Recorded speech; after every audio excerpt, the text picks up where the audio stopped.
The plate shattered before Elena Vasquez even felt it slip from her fingers.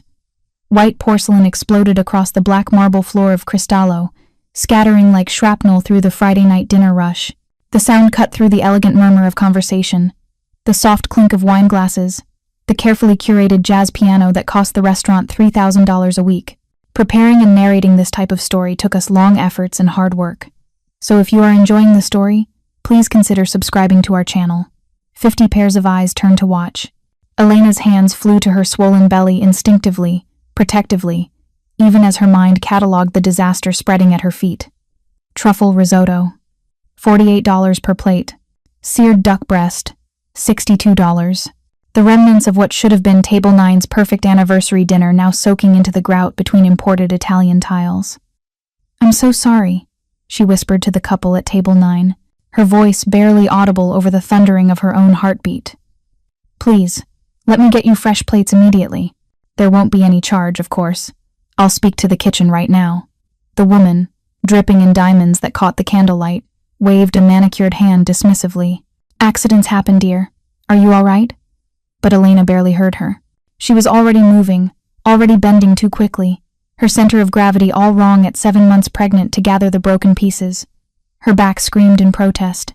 Her swollen ankles throbbed in the cheap black flats that were all she could afford. The baby kicked, hard, as if sensing her mother's distress. "Don't touch that." The voice came from behind her, sharp and cold.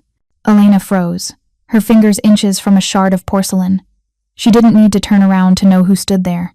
She'd heard that voice in her nightmares for the past 6 months, ever since Marcus Delgado had been promoted to general manager and had decided that a pregnant waitress was an embarrassment to Cristallo's refined image. If you're enjoying this story so far, don't forget to hit the like button and subscribe. Drop a comment telling me where in the world you're watching from. I love hearing from you. I said don't touch it. Marcus's hand gripped her upper arm, yanking her upright with enough force that Elena stumbled. At 7 months pregnant, her balance was precarious at best. She caught herself against the edge of Table 9, her palm slapping down on the white tablecloth, leaving a smear of risotto sauce. The couple recoiled. "Marcus, please," Elena said quietly, her free hand returning to her belly. The baby was kicking frantically now, responding to the adrenaline flooding her system. "I can clean this up. Just give me a moment. You've had 6 months of moments." Marcus's grip tightened, his fingers digging into the soft flesh of her upper arm hard enough to bruise. His face was flushed red, the veins at his temples bulging with rage that seemed wildly disproportionate to a dropped plate. But Elena knew better. This wasn't about the plate. This had never been about her work. This was about Marcus Delgado's ego, his resentment, his barely concealed disgust at her condition. "You're a liability," he hissed, his breath hot against her ear as he pulled her closer, away from Table 9, toward the center of the dining room where everyone could see. "I told you to quit when you started showing. I told you that you don't belong here, waddling around like some kind of, I need this job." Elena's voice cracked despite her determination to stay calm, to not make a scene, to somehow salvage this situation. "Marcus, please. I need the health insurance. The baby's due in 8 weeks, and the hospital won't." "I don't care about your bastard baby." Marcus's voice rose, loud enough now that the conversations around them died completely. The piano player's fingers stuttered on the keys, creating a discordant note that hung in the air like a warning. "I care about this restaurant's reputation. I care that you've been dragging down our service standards for months. And I care that you just cost us 2 premium entrees and humiliated me in front of my dining room." Elena felt tears burning behind her eyes, but she refused to let them fall. Not here. Not in front of everyone. She'd cried enough over the past 7 months when her boyfriend had walked out after she'd told him about the pregnancy, when she'd been evicted from her apartment for missing rent, when her mother had died suddenly, leaving her completely alone in the world. She had no more tears left, only desperation. "I'll pay for the meals," she said, even though she knew the money would come from her tips, from the carefully hoarded savings meant for the baby's crib, for diapers, for all the things she'd been trying so hard to afford. "Just please don't." The slap came without warning. Marcus's open palm caught Elena across her left cheek with enough force to snap her head to the side. The sound echoed through Cristallo like a gunshot. For a moment, the entire restaurant seemed to exist in a vacuum. No sound, no movement, no breath. Then Elena's knees buckled. She went down hard, her hands shooting out to catch herself on the floor, palms landing in the spilled risotto, broken porcelain cutting into her skin. The pain was sharp, immediate, but it was nothing compared to the terrified realization that she was falling, that her belly was unprotected, that the baby's strong hands caught her before she hit the ground completely. Not Marcus's hands. These were different, larger, steadier, with calluses that spoke of violence but touched her with unexpected gentleness. Someone had moved with impossible speed, crossing the dining room in the space between her falling and landing, catching her with the precision of someone trained to react in crisis. "I've got you," a voice said quietly close to her ear. The voice was deep, controlled, with the faintest trace of an Italian accent smoothed by years in America. "You're safe. The baby's safe." Elena looked up through tears she couldn't control anymore, and found herself staring into the darkest eyes she'd ever seen. The man holding her was probably in his early 40s, with black hair touched with silver at the temples, and a face that could have been carved from marble, beautiful and terrifying in equal measure.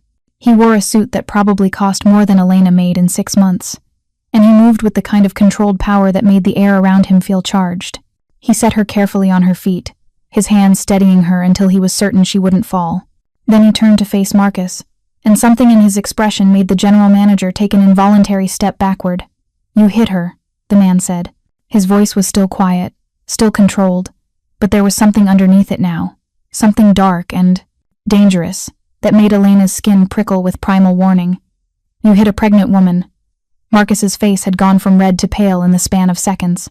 "This is a staff matter, sir. I appreciate your concern, but she could have fallen." The man took a single step forward, and Marcus retreated another step, bumping into a chair. "She could have hurt herself, hurt the baby, because you put your hands on her in anger. Sir, I understand this looks bad, but she's been a problem employee for months. The dropped plate, I saw what happened." The man's voice dropped even lower, almost gentle now, which somehow made it more terrifying. "I've been sitting at table 14 for the past hour. I watched her carrying plates that were too heavy for someone in her condition. I watched her move through this dining room with more grace than most of your other servers, despite the fact that she's clearly exhausted. And I watched you humiliate her in front of your guests before you struck her." Around them, the restaurant had descended into complete silence. Even the piano had stopped. Phones were out now, Elena realized with growing horror. People were recording this. Her humiliation was being captured for the world to see. "I'm calling the police," the woman from table 9 said, her phone already at her ear. "That was assault. I saw the whole thing." "No." Elena found her voice, shaky and small. "Please, no police. I need to go. You need to sit down." The man with the dark eyes guided Elena to the nearest chair, with a gentleness that contradicted everything about his presence. "You're bleeding." Elena looked down at her hands and saw he was right. The porcelain had cut her palms in several places, blood mixing with the risotto sauce. The sight made her dizzy suddenly, the adrenaline crash hitting her all at once. "Someone get me a first aid kit," the man said. Not quite an order, not quite a request. 2 servers immediately scattered, toward the back. "And water. Room temperature, not cold. She's in shock." "Who the hell do you think you are?" Marcus had found his voice again, anger overriding his initial fear. "You can't just come into my restaurant and—" "Your restaurant?" The man finally looked away from Elena, giving Marcus his full attention. "That's interesting, because I was under the impression that Cristallo was owned by the Castellano group." Something flickered across Marcus's face. Recognition, maybe, or fear. "I am the Castellano group," the man continued, his voice still quiet, still controlled. "My name is Dante Castellano, and as of this moment, Marcus Delgado, you're fired." The dining room erupted. Preparing and narrating this type of story took us long efforts and hard work, so if you are enjoying the story, please consider subscribing to our channel. Marcus's face cycled through disbelief, rage, and finally, fear. "You can't, I have a contract. I have rights. You can't just fire me for assaulting an employee?" Dante Castellano's smile was cold and precise. "For creating a hostile work environment? For putting your hands on a pregnant woman in anger? Actually, Mr. Delgado, I can do exactly that, and I can do much more." He pulled out his phone, made a single call, and said 4 words: "Send security to Cristallo." Then he hung up and turned back to Elena, his expression softening slightly. "What's your name?" Elena.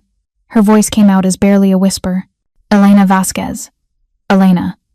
He crouched down beside her chair, putting himself at eye level despite the expensive suit. I need you to tell me the truth.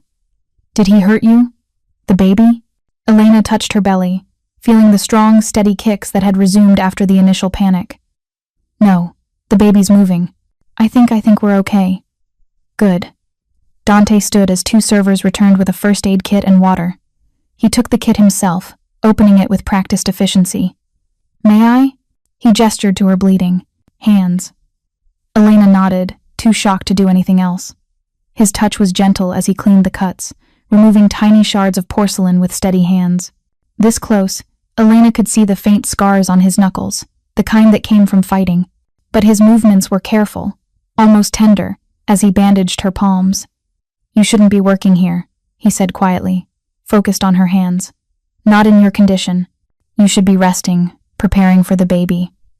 I need the health insurance, Elena said. The same words she'd said to Marcus, but with none of the pleading. Just tired resignation. The hospital won't take me without it, and I can't afford private insurance, so I work. Dante's jaw tightened almost imperceptibly. The baby's father? Gone. Elena laughed, a hollow sound. He left when I told him I was pregnant, said he wasn't ready to be a father. I haven't heard from him since. Family. My mother died 3 months ago. Heart attack. There's no one else.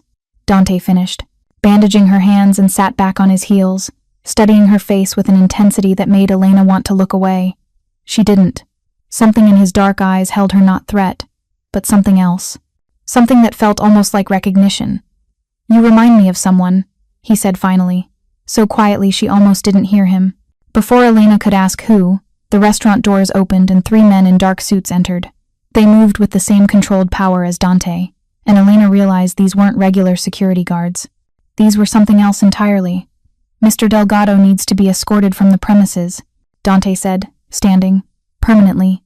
Make sure he understands that if he attempts to return, if he contacts Miss Vasquez, or if he does anything to retaliate, there will be consequences. The way he said consequences made Elena's blood run cold. Marcus had gone pale again. You can't do this. I'll sue. I'll go to the labor board. You'll do nothing. Dante's voice cut through Marcus's protests like a blade. Because if you try, I'll make sure every restaurant in Chicago knows what you did tonight. I'll make sure the video evidence from every phone in this room ends up on every news site in the city, and I'll make sure you never work in this industry again. He stepped closer to Marcus, close enough that Elena could see the general manager actually trembling. But more than that, Dante continued, his voice dropping to barely above a whisper. I'll make sure you understand that there are some things you don't do in this city. You don't put your hands on women. You don't abuse power.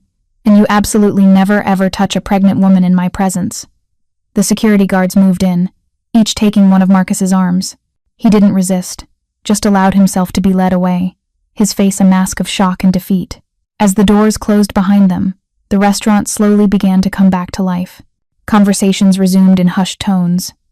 The piano player started again, choosing something soft and soothing. Servers emerged from where they'd been frozen in various states of shock. Dante turned back to Elena. Can you walk? Yes, I think so. Good, come with me. Where? Elena's mind was still reeling, trying to process everything that had just happened in the span of 5 minutes. My office. We need to talk. He offered his hand, and after a moment's hesitation, Elena took it.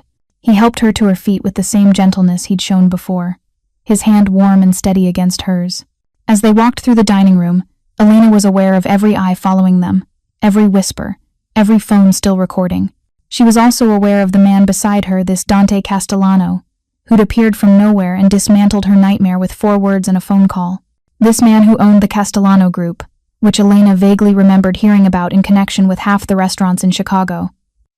This man who'd said she reminded him of someone and had looked at her like she mattered. They reached a door marked private near the back of the restaurant, and Dante held it open for her. Elena stepped through into a narrow hallway that led to a staircase, and despite everything that had just happened, despite the shock and the pain in her hands and the bruise she could already feel forming on her cheek, one thought cut through the chaos in her mind with crystal clarity. Her life had just changed forever. The office was nothing like Elena expected. She'd imagined something cold in corporate glass and steel, intimidating leather furniture, the kind of space designed to make visitors feel small. Instead, she walked into what felt almost like a private library. Dark wood paneling lined the walls, floor-to-ceiling bookshelves filled with leather-bound volumes. A Persian rug covered hardwood floors that gleamed in the soft light from antique brass lamps. Through tall windows, the Chicago skyline glittered like scattered diamonds against the night sky. "Sit," Dante said, gesturing to a burgundy leather chair near an unlit fireplace. "Please." Elena lowered herself carefully into the chair, her hands trembling slightly as they rested on her belly. The baby had finally calmed, the frantic kicking subsiding into occasional gentle movements. She watched as Dante moved to a sidebar and poured amber liquid from a crystal decanter into 2 glasses. "I don't drink," Elena said quietly. "The baby, it's apple juice." A slight smile touched his lips, the first break in his serious expression. "I keep it for business meetings with people who don't drink alcohol. Though I'll admit, tonight I wish it were something stronger." He handed her a glass and took the chair across from hers, close enough to talk comfortably but far enough to give her space. Elena noticed he hadn't poured anything for himself. "How do you feel?" he asked. "Confused, scared, grateful." Elena took a sip of the juice, trying to organize her thoughts. "I don't understand what just happened down there. You fired Marcus just like that? Can you even do that?" "I own Cristallo," Dante said simply. "I own 17 restaurants across Chicago, all operating under various names within the Castellano group. Marcus Delgado was hired by my operations manager 6 months ago. Clearly, that was a mistake." "6 months ago," Elena repeated. "That's exactly when he started making my life hell. The comments about my pregnancy, the scheduling me for double shifts, the constant criticism." She looked down at her bandaged hands. "I thought it was just him being cruel. Was there something more?" Dante's expression darkened. "That's what I intend to find out. But first I need to ask you some questions. Is that all right?" Elena nodded, though every instinct screamed at her to be cautious. This man had saved her, yes, but he was also clearly powerful in ways that had nothing to do with owning restaurants. The way Marcus had reacted to his name, the way those security guards had moved, the barely contained violence in his voice when he'd threatened consequences, all of it pointed to something deeper, something dangerous. "How long have you been working at Cristallo?" Dante asked. 8 months. I started in January, before I knew I was pregnant." Elena shifted in the chair, trying to find a comfortable position. "At 7 months, there wasn't one. I needed the job. My previous restaurant closed suddenly, and I had rent due, student loans, the usual. Cristallo was hiring, the pay was good, and the health insurance was excellent." "And when did you tell them about the pregnancy?" "March. I was 3 months along. I told the previous manager, David Chen, and he was fine with it. Supportive, even. He adjusted my schedule so I wasn't working the late shifts, made sure I wasn't carrying trays that were too heavy." Elena's voice caught. "Then David left suddenly. No explanation, just gone one day, and Marcus took over." Dante leaned forward slightly. "David Chen left suddenly? Do you know why?" "No one did. There were rumors that he'd been offered a better position somewhere else, but it was strange. David loved Cristallo. He'd been there for 5 years, and then Marcus arrived and everything changed." "Changed how?" Elena took a breath, marshalling her thoughts. "Marcus started scheduling me for the worst shifts Friday and Saturday nights when it's chaos, lunch rushes on weekdays when we're understaffed. He'd give me the most difficult tables, the ones with customers who were demanding or rude. He made comments constantly about my appearance, about how I was letting myself go, about how pregnant women shouldn't be working in fine dining." Her hands tightened on the glass. "He'd bump into me deliberately in the narrow service corridors, hard enough that I'd stumble. He'd criticize everything I did in front of other staff members, and he started writing me up for tiny infractions, a water glass that wasn't filled immediately, being 30 seconds late clocking in, things that he never wrote up anyone else for." "Documentation," Dante said quietly, his eyes sharp. "He was building a case to fire you." "I think so, yes, but I couldn't quit. If I quit, I'd lose the health insurance, and I couldn't afford to have this baby without it." Elena touched her belly protectively. "The hospital wants $5,000 up front just for the delivery if you're uninsured. I don't have that kind of money. So I stayed, and I endured it, and I told myself it was only until the baby was born." If you're hooked on this story, make sure to subscribe and turn on notifications so you never miss an upload. Your support means everything and helps me bring you more emotional stories like this one. Dante stood abruptly and walked to the window, his hands in his pockets, his back to Elena. For a long moment, he just stared out at the city lights, and Elena wondered what he was thinking. When he finally spoke, his voice was rough with barely controlled emotion. My wife was 7 months pregnant when she died.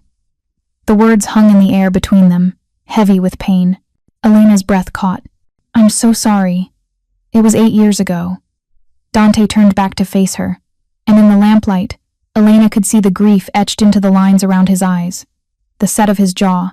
Her name was Sophia. We'd been married for 10 years, and the pregnancy was a miracle we'd been trying for so long. She was so happy, so excited about the baby.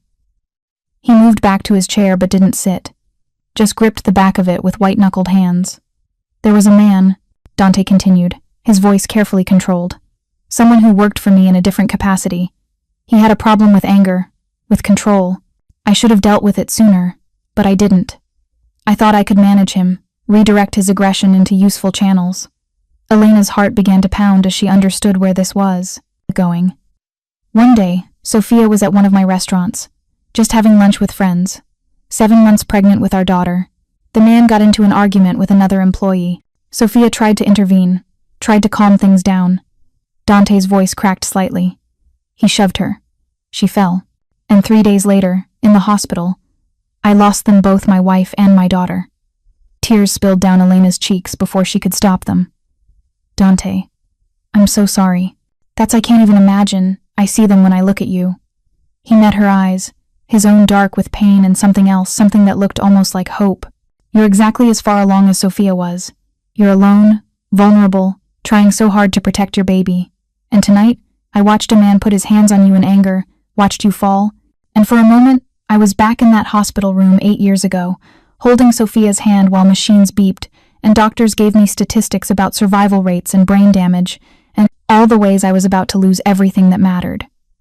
He finally sat down, his elbows on his knees, his head in his hands. I swore after that day that I would never stand by and watch a pregnant woman be hurt again, that I would never allow men like that to exist in my world. He looked up at Elena. So, when I tell you that Marcus Delgado will never touch you again, when I tell you that I will make sure you and your baby are safe, I need you to understand that this isn't just business. This is personal. This is a promise I'm making to Sophia, to the daughter I never got to meet, and to you. Elena couldn't speak. The raw emotion in Dante's voice, the vulnerability in his confession, had stripped away all her defenses. This wasn't a powerful businessman offering charity. This was a broken man trying to save someone he couldn't save 8 years ago. I don't know what to say, she finally managed. Don't say anything yet. Just listen. Dante straightened, and Elena watched as he visibly pulled himself together, the businessman sliding back over the grieving husband. I'm going to make you an offer, and I need you to really consider it before you answer. What kind of offer? I want you to stop working at Cristallo. Tonight. Immediately. Elena's stomach dropped. But I need the insurance. I'll provide it. Dante held up a hand. Better than what Cristallo offers. Full coverage for the rest of your pregnancy, the delivery, and 6 months postpartum for both you and the baby. No copays, no deductibles, no fighting with insurance companies about what's covered. Elena stared at him. That must cost thousands of dollars. It does. I don't care. Dante leaned forward. But that's not all. I have a house, a property I own on the North Shore. It's been empty for 2 years. 3 bedrooms, quiet neighborhood, close to excellent schools, and one of the best hospitals in the city. I want you to live there. No rent. Dante, I can't. Let me finish. His voice was gentle but firm. You need to rest, Elena. You need to prepare for this baby without the stress of working double shifts on your feet for hours. You need to not worry about where the money for diapers and cribs and formula is coming from, and you need to be safe. Safe from what? Marcus is gone. Dante's expression darkened. Marcus is gone from Cristallo. But he's not in jail, and he's not going to be happy about what happened tonight. Men like him, men who abuse power, they don't just accept consequences gracefully, they retaliate. Fear spiked through Elena's chest. You think he'll come after me? I think it's a possibility I'm not willing to risk. Dante pulled out his phone and showed her a screen. This is already spreading. The video of what happened tonight has been shared on social media over 2,000 times in the last 30 minutes. Marcus's face is clear in every frame. By tomorrow morning, this will be on the news. His career in this city is over. Elena watched the video play, watched herself fall, watched Dante catch her, watched Marcus's face contort with rage and fear. The comments below were vicious, calling for Marcus to be arrested, calling him a monster. Men who lose everything sometimes do desperate things, Dante said quietly. I don't know Marcus well enough to know if he's that type, but I'm not going to take the chance. So the house has a security system, full coverage, cameras, monitored 24 hours a day, and I'll have someone nearby, just in case. Someone? Elena's voice came out small. A bodyguard. Someone trained to handle problems before they escalate. This is insane. Elena stood up, pacing the small space between the chairs despite her exhaustion. You're offering me a house, insurance, security guards, why? You don't even know me. For all you know, I could be lying about everything. I could be scamming you. Are you? No, but then why does it matter? Dante stood to face her. Elena, I have more money than I could spend in 10 lifetimes. I own properties all over this city that sit empty because I can't be bothered to rent them out. Providing insurance for you costs less than I spend on wine for my restaurants in a month. None of this is a sacrifice for me. But for you, it could mean the difference between a healthy pregnancy and one filled with stress and fear. He took a step closer, not threatening, just present. You remind me of Sophia, he said quietly. Not just because you're pregnant, but because you have that same strength she had. That determination to protect your baby no matter what it costs you. Sophia worked until the day she went into the hospital because she refused to be weak, to need help. And I let her because I didn't understand how dangerous pride can be when you're vulnerable. His jaw tightened. Don't make her mistake, Elena.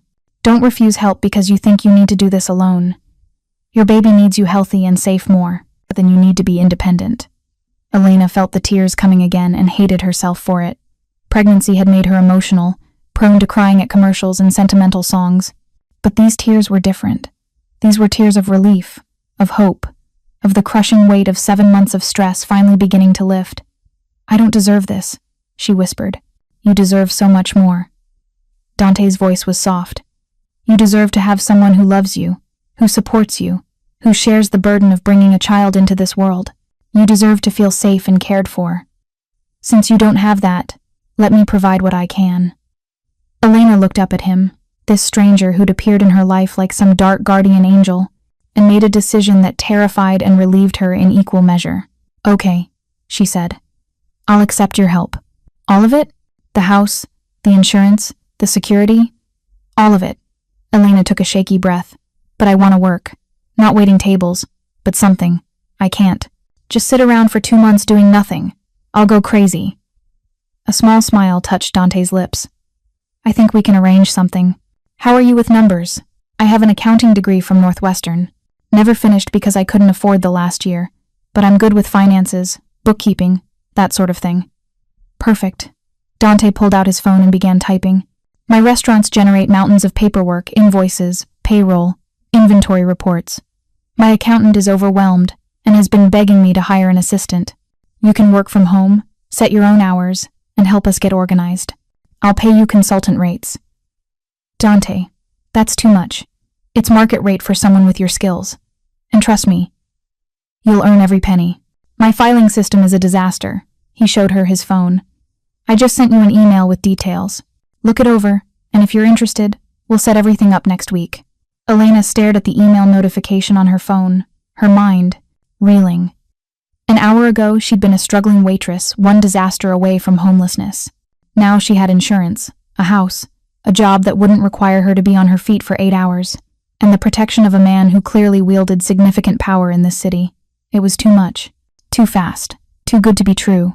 But the baby kicked, a strong reminder that she wasn't making this decision just for herself anymore. And when she looked at Dante's face, at the sincerity and pain and hope mixed together in his dark eyes, she understood something important. He needed to do this as much as she needed to accept it. Thank you, she said simply, inadequately. Don't thank me yet. Dante's expression turned serious again. There's something else you should know. Something about who I am and what accepting my help might mean for you. Elena's pulse quickened. What? Dante walked back to the window, his reflection ghostly in the dark glass. When he spoke, his voice was carefully neutral. The Castellano group is legitimate. Every restaurant, every property, every business transaction is legal, properly documented, and above board.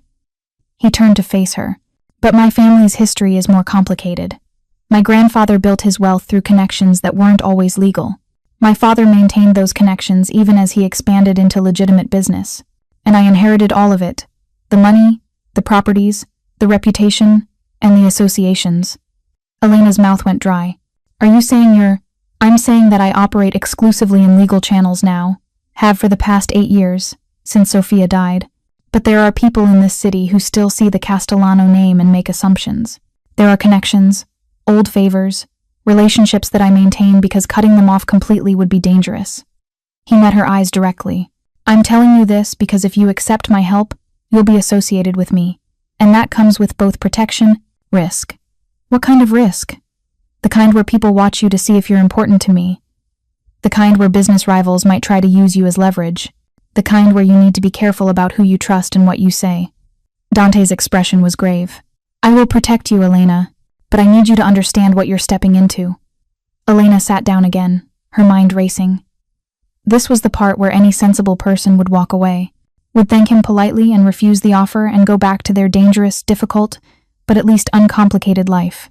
But Elena thought about her empty apartment, about the medical bills stacking up, about the terror she felt every time she imagined going into labor with no one to help her and no money to pay for it.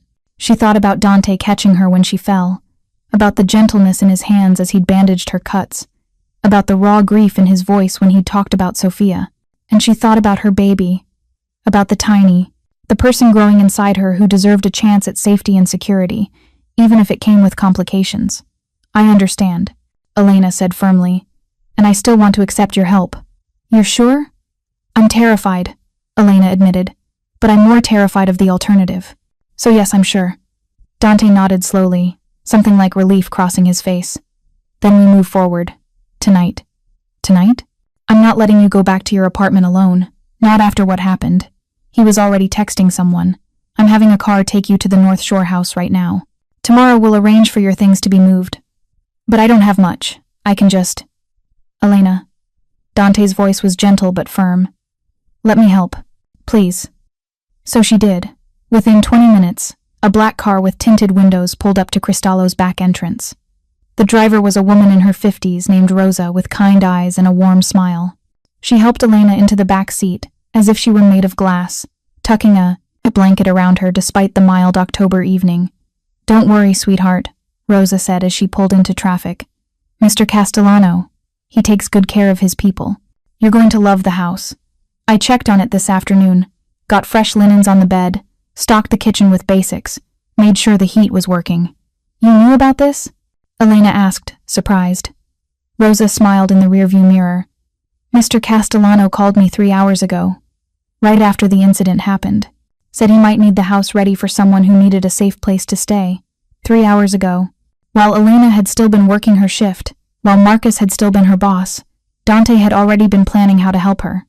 The realization made her throat tight with emotion. They drove north through the city, leaving behind the bright lights of downtown for quieter neighborhoods, where trees lined the streets and houses sat behind manicured lawns. Finally, Rosa pulled into the driveway of a beautiful brick colonial with white shutters and a front porch that looked like something from a magazine. Here we are, Rosa said, coming around to help Elena out. Come on, let me show you around. The house was perfect.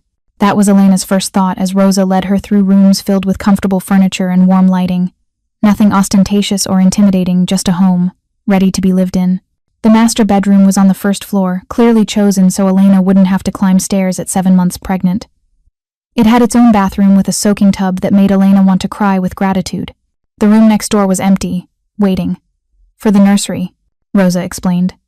Mr. Castellano said you should decorate it however you want. Just send him the bills. Upstairs were 2 more bedrooms and another bathroom. The kitchen was fully stocked, the refrigerator filled with healthy food. There was even a nursery glider already assembled in the empty room next to the master bedroom. I took the liberty, Rosa said sheepishly. I have 3 grown children of my own. I remember how hard it is to be pregnant and alone. Every mother needs a comfortable chair for those late-night feedings. Elena couldn't hold back the tears anymore. She stood in the doorway of what would be her baby's room and sobbed from relief, from gratitude, from the overwhelming sense that maybe, just maybe, everything was going to be okay. Rosa held her, making soothing noises, until the tears subsided. "Get some rest," Rosa said gently. "Mr. Castellano will check in tomorrow. And here," she pressed a card into Elena's hand, "my number. You need anything, day or night, you call me, okay?" Preparing and narrating this type of story took us long efforts and hard work, so if you are enjoying the story, please consider subscribing to our channel. "Okay," Elena managed. After Rosa left, Elena walked through the house one more time, touching surfaces, testing the reality of it. In the bathroom, she caught sight of herself in the mirror, bruised cheek, bandaged hands, exhausted eyes, swollen belly straining against her black waitress uniform. She looked like someone who'd survived a war. But she also looked like someone who'd found shelter at last. Elena took a long bath, washing away the smell of Cristallo and the memory of Marcus's hand on her skin. She put on the soft pajamas Rosa had left on the bed new, with tags still attached, and climbed under the covers. The baby kicked, strong and steady. "We're going to be okay," Elena whispered, her hand on her belly. "I don't know how, and I don't know what any of this means, but we're going to be okay." As she drifted off to sleep in the most comfortable bed she'd occupied in months, her last conscious thought was of Dante's face when he'd told her about Sofia. The grief there, yes, but also something else. A man trying to rewrite an ending he couldn't change. A man who'd looked at her and seen a chance at redemption. Elena woke to sunlight streaming through unfamiliar windows and a moment of pure panic before memory crashed back. The house, Dante, everything that had happened last night at Cristallo. Her phone showed 43 missed calls and over 100 text messages. Most were from numbers she didn't recognize, but a few were from coworkers at the restaurant. She scrolled through them with growing dread. From Sarah, hostess, "Oh my God, Elena, are you okay? That video is everywhere." From James, line cook, "Marcus got what he deserved. Proud of you for not backing down." From unknown number, "You stupid bitch. You cost me my career. You'll pay for this." Elena's blood ran cold. She screenshot the message immediately and was about to call Dante when her phone rang. His name appeared on the screen. "I saw the message," Dante said without preamble. "Marcus sent it from a burner phone 10 minutes ago. We're already tracing it." "How did you?" "The security system I mentioned includes Sign, monitoring your phone for threats. I should have told you last night, but you were exhausted." His voice was tight with controlled anger. "I'm sending someone to the house. His name is Victor. He'll be there in 15 minutes. Dante, maybe Marcus was just angry. Maybe he won't actually. Maybe isn't good enough." Dante's voice softened slightly. "Elena, please, trust me on this." So she did. Victor arrived exactly 15 minutes later. A man in his 40s with the build of someone who'd spent years in the military and eyes that constantly scanned for threats. But his smile was warm when Elena answered the door. "Miss Vasquez, I'm Victor Santos. I'll be handling your security detail." He had a slight southern accent that somehow made his intimidating presence less threatening. "Mind if I do a walkthrough? Just want to make sure everything's secure." While Victor checked windows and tested the alarm system, Elena made tea and tried to process her new reality. A bodyguard. An actual bodyguard. Because her former boss had sent a threatening text message. Her phone rang again. This time, it was a number she recognized, her landlord. "Miss Vasquez, Mr." Patterson's voice was cold. "I've been trying to reach you. You need to come collect your belongings today. I'm terminating your lease." Elena's stomach dropped. "What? Why? My rent is paid through the end of the month. I don't want the kind of trouble you bring." "I saw the video. Police coming around, news reporters. I run a quiet building. You need to be gone by 6 p.m. today, or I'm putting your things on the curb." "That's illegal. You can't just—" He hung up. Elena stared at her phone, fighting down panic. Everything she owned was in that apartment. The few pieces of furniture that had been her mother's, photo albums, the baby clothes she'd been slowly collecting from thrift stores. "Problem?" Victor appeared in the doorway. "My landlord is evicting me. Illegally, but I don't have money for a lawyer, and he knows it." Elena's voice cracked. "I have to get my stuff by 6 tonight or he's throwing it out." Victor was already on his phone. "Boss, we have a situation." 30 minutes later, A moving truck pulled up outside Elena's old apartment building. Victor drove Elena there in an armored SUV that made her feel simultaneously safe and terrified. Dante met them in the parking lot, along with 2 other men and a woman with a clipboard. "The moving company will pack everything," Dante said, walking Elena toward the building. "The lawyer," he gestured to the woman with the clipboard, "is here to document the illegal eviction. We'll be filing a complaint with the housing authority." Mr. Patterson stood in the apartment doorway, his face going pale when he saw the entourage. "Now wait just a minute. You threatened to illegally evict a pregnant woman," the lawyer said crisply, her phone recording everything. "That's a violation of the Illinois Human Rights Act. Miss Vasquez has rights, and you just forfeited any protection you might have had." "I didn't mean I was just—" "Save it for the housing authority," Dante said coldly. "We're collecting Miss Vasquez's belongings. You're going to stand aside and let us work. And then you're going to hope she doesn't decide to sue you for discrimination and harassment." They packed everything in 3 hours. Elena walked through the tiny studio apartment one last time, remembering the hope she'd felt when she'd first moved in. That felt like a lifetime ago. "Ready?" Dante asked gently. "Yes." Elena took one last look around. "There's nothing left here I need." Back at the North Shore house, the movers arranged Elena's furniture in the empty upstairs bedrooms. Her mother's rocking chair found a place by the window in the nursery.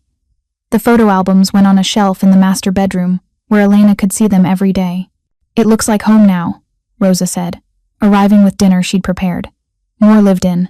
That night, Elena sat in her mother's rocking chair, looking out at the quiet street, and let herself cry. Not from fear or stress this time, but from grief. Grief for her mother, who would never meet her grandchild. Grief for the future she'd imagined before her boyfriend left. Grief for her own naivety in thinking she could handle everything alone. A knock on the doorframe made her look up. Dante stood there, hesitant. "I saw your light on. Rosa told me you might need company."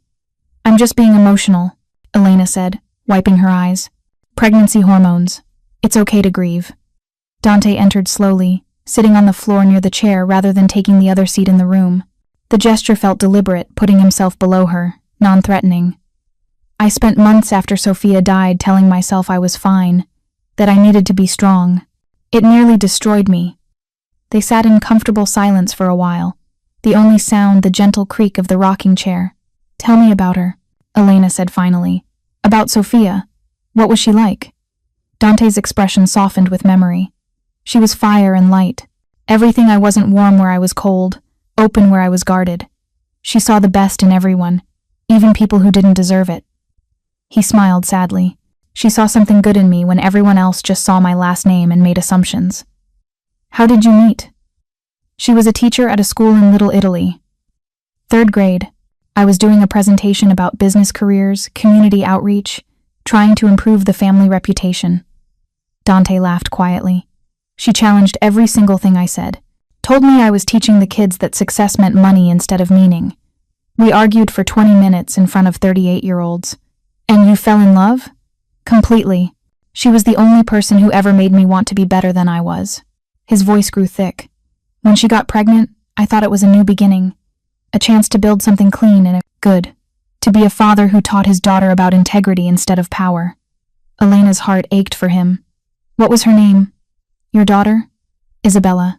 We were going to call her Bella." Dante's eyes were bright with unshed tears. "Sophia picked the name, said it meant beautiful, and our daughter would be the most beautiful thing we ever created. She would have been," Elena said softly. They sat together as darkness fell completely, neither needing to fill the silence with words. When Elena finally stood to go to bed, Dante rose with her. "Thank you," Elena said, "for everything. For saving me. For this house. For letting me grieve with you." "Thank you," Dante replied, "for letting me try to be better than I was 8 years ago." The next few weeks fell into an unexpected rhythm. Elena worked from home on the Castellano group's accounting, discovering that Dante hadn't been exaggerating about the disaster of his filing system. She spent her days organizing invoices, reconciling accounts, and creating systems that would prevent the chaos from returning. Victor was a constant, quiet presence. He drove her to doctor's appointments, accompanied her on walks around the neighborhood, and somehow always knew when she needed space versus company. Rosa came by 3 times a week with food and conversation, slowly becoming the mother figure Elena desperately needed. And Dante. Dante appeared every few days, always with a reason. He needed to discuss a financial question. He wanted her opinion on a new restaurant concept. He brought books he thought she might enjoy, baby items he'd seen that seemed practical. But Elena began to see through the excuses. Dante wasn't checking on his investment or his employee. He was checking on her, making sure she was okay, making sure she wasn't alone. "You don't have to keep finding reasons to visit," Elena said one evening when Dante arrived with dinner from one of his Italian restaurants. "You can just come if you want company." Something shifted in Dante's expression. "I didn't want to overstep. You're here because you needed help, not because you wanted me constantly around." "I like when you're around," Elena admitted. "You make me feel safe." "Safe is good." Dante started unpacking the food. "Safe I can do." But there was something else building between them, something neither of them wanted to name. It lived in the way Dante's hand would linger on Elena's back when he helped her into a chair. In the way Elena found herself dressing more carefully on days she knew he might visit. In conversations that stretched late into the night, talking about everything and nothing. "This is complicated," Elena said one night, sitting beside Dante on the porch, watching fireflies dance across the lawn. She was 8.5 months pregnant now, uncomfortable and enormous, and somehow more beautiful than she'd ever felt. "What is?"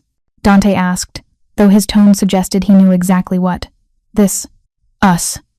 Whatever this ick is becoming." Elena turned to face him. "You're helping me because I remind you of Sophia. Because you couldn't save her, so you're trying to save me. That's not a foundation for anything real." Dante was quiet for a long moment. "You're right," he finally said. "That's how this started. But Elena, you need to understand something. The first night, at Cristallo, I saw Sophia in you. But every day since then, I've seen you. Not my dead wife. Not some second chance at redemption. You." He took her hand carefully.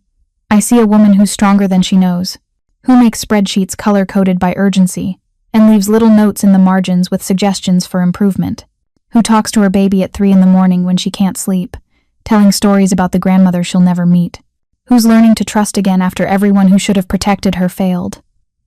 "Dante, I'm falling in love with you," he said simply.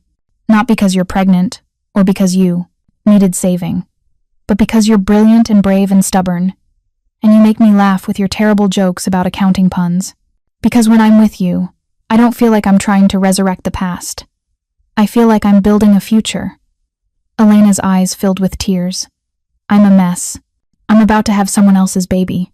I have no money, no prospects beyond what you've given me, and I come with so much baggage. We all have baggage." Dante's thumb traced circles on her palm. "Mine comes with a family history that scares people and connections I can't fully sever. Yours comes with a baby who's going to need a father figure and medical bills and late-night feedings. But Elena, none of that changes how I feel. I'm scared," Elena whispered. "I'm scared of needing you. Of what happens if this doesn't work. Of bringing you into my mess." "Then be scared. I'm terrified too." Dante lifted her hand to his lips, kissing her bandaged knuckles gently. "But be scared with me. Let me be here for the mess and the beauty and everything in between." Elena looked at this man who'd appeared in her life like an answer to prayers she'd been too tired to say. This man who'd seen her at her worst and offered her his best. This man who'd loved so deeply before and was brave enough to try again. "Okay," she said. "I want to try." Dante's smile was like sunrise. "Then we'll figure it out. Together." 2 weeks later, at 3 a.m, Elena woke to her water breaking. She called Rosa first, then Dante, her voice shaking with fear and excitement. "It's time. The baby's coming." Dante arrived at the house before the ambulance, having broken every speed limit between downtown and the North Shore. He held Elena's hand through contractions, helped her into the ambulance, and rode with her to the hospital, murmuring encouragement in Italian when the pain made her cry out. "I'm scared," Elena gasped between contractions. "What if something goes wrong? What if I can't do this?" "You can do this." Dante's voice was absolute certainty. "You're the strongest person I know, and I'm not leaving. I'm right here." The delivery was long and difficult. 14 hours of labor that left Elena exhausted and terrified. But every time she wanted to give up, Dante was there, holding her hand, wiping her forehead, telling her she was doing beautifully even when she felt like she was dying. Finally, at 5:47 p.m., on a Tuesday in November, Elena's daughter entered the world screaming with impressive lung capacity. "She's perfect," the doctor said, placing the tiny, wriggling baby on Elena's chest. "Absolutely perfect." Elena looked down at her daughter at tiny fingers and dark hair and eyes that hadn't quite decided what color they'd be and felt her heart reorganize itself around this new person. This tiny human she'd been carrying for 9 months was finally here, finally real. "Hi, baby girl," Elena whispered, tears streaming down her face. "Hi, I'm your mama. I love you so much." Beside her, Dante was crying too, not even trying to hide it, just letting the tears fall as he looked at this new life with wonder and joy and something that looked almost like healing. "What's her name?" the nurse asked, preparing the birth certificate paperwork.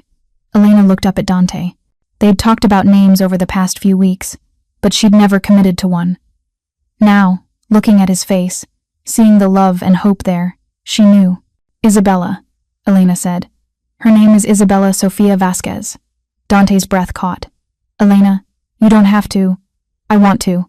Elena touched his hand. "Your Bella never got to live. But my Bella will.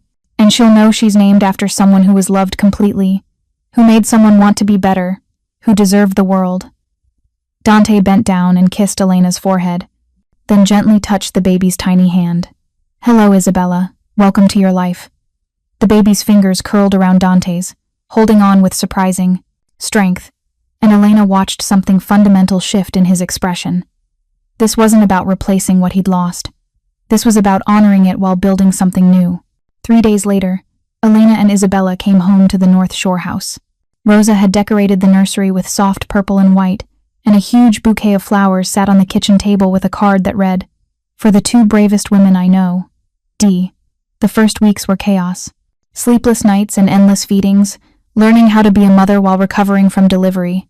But Dante was there constantly, not hovering, not taking over, just present. He brought food at 2 in the morning when Elena was too tired to eat. He held Isabella while Elena showered. He sat with them during late-night feedings, reading aloud from books just to provide company in the darkness.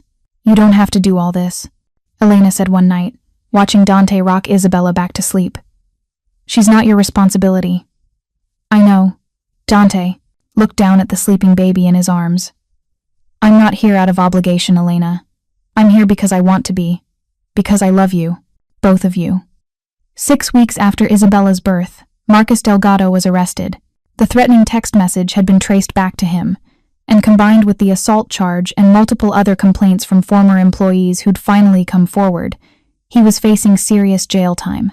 "It's over," Dante told Elena the day the arrest was announced. "He can't hurt you anymore." "It doesn't feel real," Elena admitted.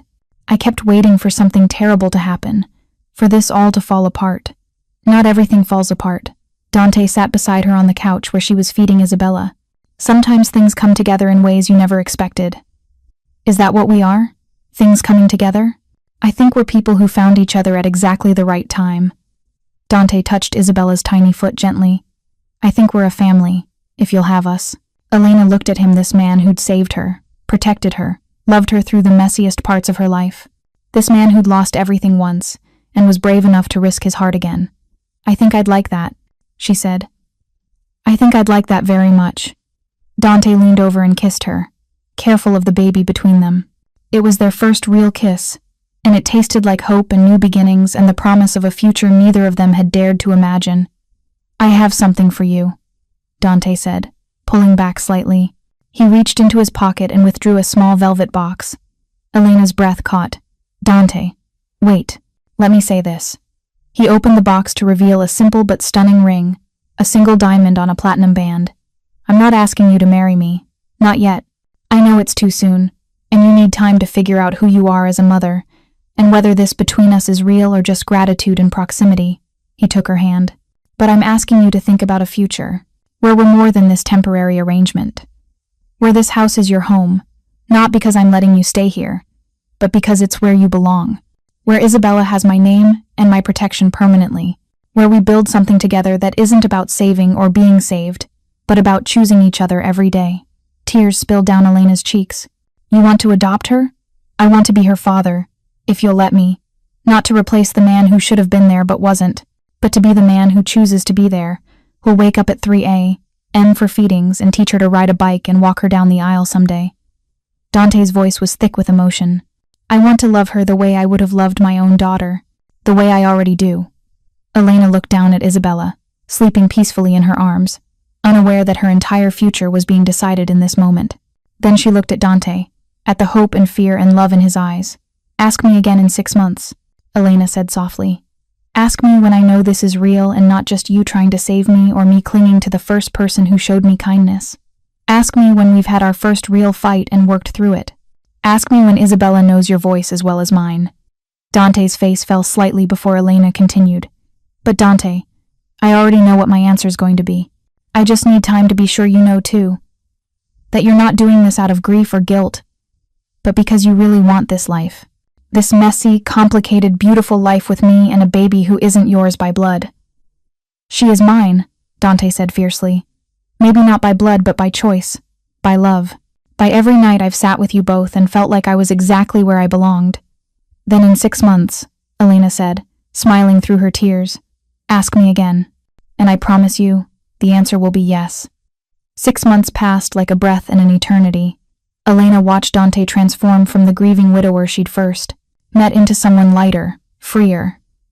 He laughed more, smiled more, spent less time looking backward, and more time looking forward. He was there for every milestone: Isabella's first smile, her first giggle, the first time she rolled over. He changed diapers without complaint, walked the floors at night when she wouldn't sleep, and sang Italian lullabies in a voice that was surprisingly beautiful. And Elena fell deeper in love with him every single day. They had their first fight over finances. Elena insisted on paying rent now that she was working full-time as the Castellano Group's chief financial officer, and Dante refused to accept money for his own house. They didn't speak for 2 days before Dante compromised by letting her contribute to utilities and groceries. They had their second fight when Elena discovered Dante had been investigating her ex-boyfriend's whereabouts, planning to have a conversation about child support. Elena made it clear that while she appreciated the impulse, she didn't need Dante fighting her battles. I'm not your employee or your charity case, Elena had said firmly. I'm your partner. That means sometimes I handle things myself. You're right, Dante had admitted. I'm still learning how to be in a relationship where I'm not always the one protecting, where we protect each other. They worked through it. They learned each other's boundaries and triggers and love languages. Elena learned that Dante showed love through acts of service and quality time. Dante learned that Elena needed words of affirmation and physical touch. And slowly, the North Shore house stopped feeling like a safe harbor and started feeling like home. On a warm May evening, exactly 6 months after Isabella's birth, Dante took Elena to dinner at Cristallo. The restaurant had been completely transformed under new management, kinder, fairer, with policies that protected workers instead of exploiting them. They sat at table 14, where Dante had been, sitting the night they met. I was here for a meeting that night, Dante said, looking around the familiar space. Some business deal I can't even remember now. I almost left early, but something made me stay. Fate? Elena suggested, smiling. Or just good timing. Dante reached across the table for her hand. Either way, I'm grateful. After dinner, they walked through Millennium Park, Isabella asleep in the stroller between them. The city lights reflected in the Cloud Gate sculpture, turning everything silver and gold. Elena, Dante said, stopping near the fountain. It's been 6 months. It has, Elena agreed, her heart starting to race. And in those 6 months, I've learned something important. Dante took both her hands. I'm not asking you to marry me because you remind me of Sophia. I'm asking because you're Elena brilliant, stubborn, funny, fierce Elena, who makes me want to be better every day. He dropped to one knee, pulling out the same velvet box from 6 months. I'm asking because Isabella lights up when I walk in the room, and I want to be her father legally and permanently. I'm asking because I've never been happier than I am in that house with you both, eating breakfast at 6 a.m. and reading bedtime stories at night. Tears streamed down Elena's face. I'm asking, Dante continued, his voice breaking slightly, because I'm done running from the past, done letting grief define me. I'm ready to build a future, and I want to build it with you. So Elena Vasquez, will you marry me? Yes, Elena said through her tears. Yes, 1,000 times yes. Dante slipped the ring on her finger and stood, pulling her into a kiss that tasted like joy and promise and every good thing they'd been building together. Around them, strangers applauded, but Elena barely noticed. She was too focused on the man in her arms, and the baby stirring in the stroller, and the life stretching out before them. 1 year later, they stood in the small chapel at Holy Name Cathedral, surrounded by friends and family. Rosa cried through the entire ceremony. Victor stood as Dante's best man, looking uncomfortable in his tuxedo but deeply happy. Sarah from Cristallo served as Elena's maid of honor, holding 13-month-old Isabella, who kept trying to eat the flowers. I, Dante Castellano, take you, Elena Vasquez, to be my wife, Dante said, his voice steady and sure. I promise to love you in the chaos and the calm, to be your partner in all things, to be the father Isabella deserves and the husband you need, to choose you, every day, for the rest of my life. I, Elena Vasquez, take you, Dante Castellano, to be my husband. Elena replied, her voice thick with emotion. I promise to love you through the complicated past and into the beautiful future, to let you protect me when I need it, and to protect you right back, to build a family with you that's stronger than fear and deeper than grief, to choose you, always. When they kissed, Isabella clapped her chubby hands together, making everyone laugh through their tears. The reception was held at a new Castellano Group restaurant, one that featured the fair labor practices and transparent billing Elena had helped implement across all of Dante's properties. The restaurant industry was slowly changing, inspired by their story, by proof that doing the right thing was also good business. During their first dance, Elena rested her head on Dante's shoulder and whispered, "Thank you." "For what?" Dante asked, his hand warm on her back. "For seeing me that night at Cristallo, for catching me when I fell, for loving not just me, but my daughter, for building this life with us." "Thank you," Dante replied, pulling her closer. "For letting me, for teaching me that love isn't about replacing what you lost. It's about honoring it while building something new." They swayed together as Frank Sinatra's voice filled the room, singing about love and second chances and the way life can. He surprised you when you least expect it. At a nearby table, Isabella sat on Rosa's lap, reaching for the flowers with determined baby hands. She was happy and healthy, and loved beyond measure by two people who'd found each other in the wreckage of their separate griefs and built something beautiful. Victor stood by the door, ever vigilant, but his expression was soft as he watched his boss, his friend, finally find peace. And in that moment, surrounded by love and laughter and the promise of tomorrow, Elena understood something profound. Sometimes, the worst nights lead to the best mornings. Sometimes falling brings you to exactly where you need to be. And sometimes the man who catches you becomes the man who chooses to stay forever. "I love you," Elena whispered against Dante's chest. "I love you more," Dante replied, kissing the top of her head. "Impossible." Elena smiled. "I love you most."